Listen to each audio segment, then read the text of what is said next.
સૌરાષ્ટ્રની ધરતીને પાવન કરનાર સંત રામ ભગતને આજે આપણે વંદન કરીએ. રામ ભગત માં રાણીબાઈના પુત્ર. રામ ભગત પણ માં રાણીબાઈના સાનિધ્યમાં રહી સાધુ સંતોની સેવા કરતા, તેથી પરમ સિદ્ધ અવસ્થાને પામ્યા હતા. ભગવાન કૃષ્ણ જ્યાં બિરાજે છે એવા દ્વારિકાના આંગણે જામ સાહેબ તરફથી સૌરા મંડપનું આયોજન થયું છે અને ત્યાંથી કંકોત્રી આવી છે. રામ ભગત કહે છે, માં દ્વારકામાં સૌરા મંડપ છે ને ત્યાંથી કંકોત્રી આવી છે. માં રાણીબાઈએ કંકોત્રી આંખે અડાડી માથે ચડાવી અને બોલ્યા, સૌરા મંડપમાં અનેક સાધુ સંતો પધારશે, ભગવાન મુરલીધરના દર્શન થશે. રામ ભગત બોલ્યા, માડી સાંભળ્યું છે કે મુરાર સાહેબ સમાજમાં બેસી ગયા હતા. જામની વિનંતીથી મોતને 1 વર્ષ પાછું ઠેલીને સૌરા મંડપની ભાવના પૂરી કરવા દ્વારિકા જામ સાથે પધાર્યા છે. કંકોત્રીમાં મુખ્ય નામ તેમનું છે. સંતોના ઘર અકળ છે બાપ.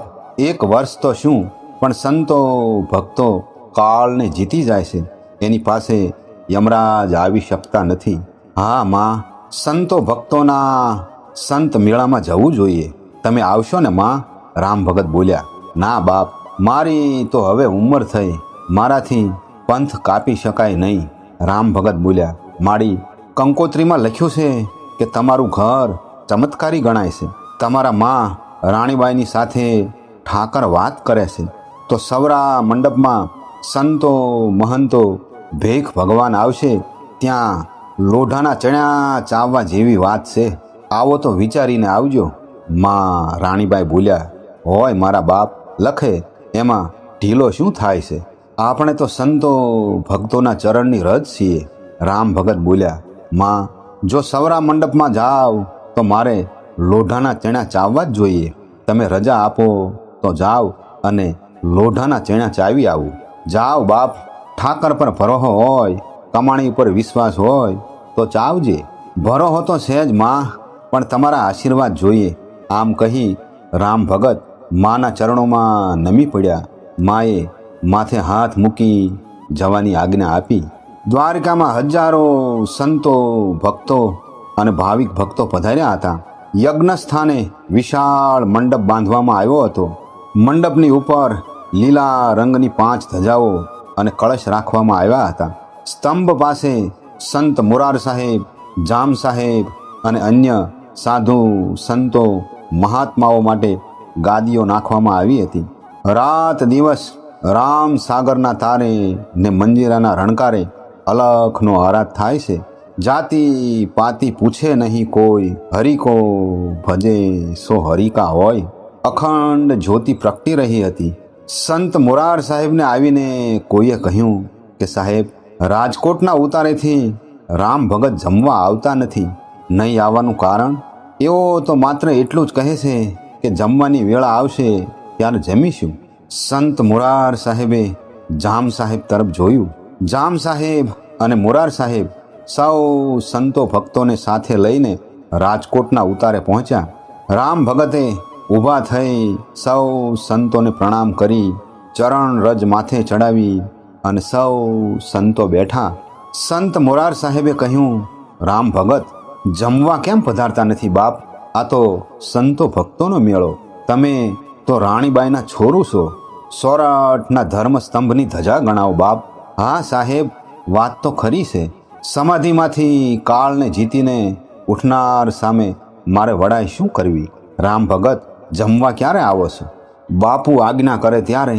આમ કહી કંકોત્રી સંત મુરાર સાહેબની સામે મૂકી. મુરાર સાહેબે કંકોત્રી વાંચી અને જામ સાહેબને આપી. જામ સાહેબનો ચહેરો કંકોત્રી વાંચતા જ લાલ ઘૂમ થઈ ગયો. આ તો કોઈ ધર્મદ્રોહીનું કામ છે.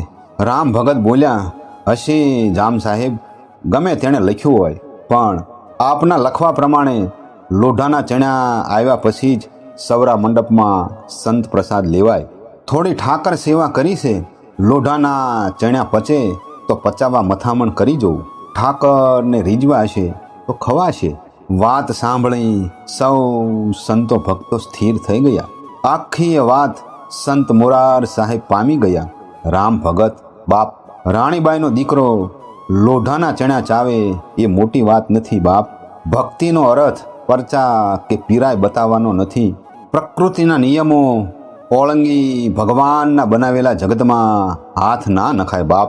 લખનાર લખી નાખે. તમારા જેવા સસ્યર નરને નમવું યોગ્ય નથી બાપુ. નમવાની વાત નથી. ભક્તિ કાંઈ રમત નથી. પરચા બતાવી પેટ ભરનાર તો પામર છે. મારા અંતરમાં બેઠેલો મેરામ કહે છે કે મારે ભક્તિની લાજ રાખવા લોઢાના ચણા ચાવવા જ જોઈએ, નહીંતર ભક્તિના મહાત્મ્ય કોણ ગાશે? રામ ભગત, હઠ મૂકો, થવા કાળ બધું થયા કરશે. ના બાપુ, હું જાતે ભરવાડ, મારાથી લીધી વાત મુકાય નહીં. જામ, રામ ભગતની ભાવના પ્રમાણે જલ્દી કરો. લોઢાના ચણા જેવડા ટુકડા કરી થાળી મંગાવો. જમવાનો વખત જાય છે. રામ ભગત ચણા ચાવ્યા વિના ઉઠશે નહીં. લોઢાના ચણા? જામ સાહેબ બોલ્યા. હા, લોઢાના. સંતોની ગતિ જુદી છે. જલ્દી મગાવો. સંત મોરાર સાહેબની આજ્ઞા માથે ચડાવી થોડી જ વારમાં થાળમાં લોઢાના ચણા જેવડા ટુકડાઓ આવ્યા. સંત મોરાર સાહેબે કહ્યું, રામ ભગત, લ્યો બાપ, ઠાકરનું નામ લઈ કરો હરિહર. સંત રામ ભગતે થાળ હાથમાં લઈ ઠાકરનું ધ્યાન ધર્યું. વિક્રમ સંમત 1907માં દ્વારકાના આંગણે અનેક સાધુ સંતો મહાત્માઓની હાજરીમાં લોઢાના ચણા ચાવવા લાગ્યા. જોનારા સૌ સ્તબ્ધ થઈ ગયા. ખાલી થાળ સંત મોરાર સાહેબના હાથમાં આપી સંત રામ ભગત સંત મોરાર સાહેબના ચરણોમાં નમ્યા. સંત મોરાર સાહેબ રામ ભગતને ભેટી પડ્યા. રામ ભગત, તમે સવરા મંડપની શાન વધારી. સંત રામ ભગત બોલ્યા, બાપુ, હું તો તમારો છોરું છું. તમારા જેવા સંતોની સેવાનો પ્રતાપ છે. આજે મારી લાજ તમે સૌ સંતો ભક્તોએ રાખી છે. સંત મોરાર સાહેબ જામ સાહેબ સામે જોઈને બોલ્યા, સંતો ભક્તો પ્રકૃતિના સ્વામીને રીઝવીને પ્રકૃતિની ઉપર જઈ શકે છે. અલખની જ્યોતને અખંડ રાખનાર સંત રામ ભગતને આજે આપણે ભાવથી વંદન કરીએ.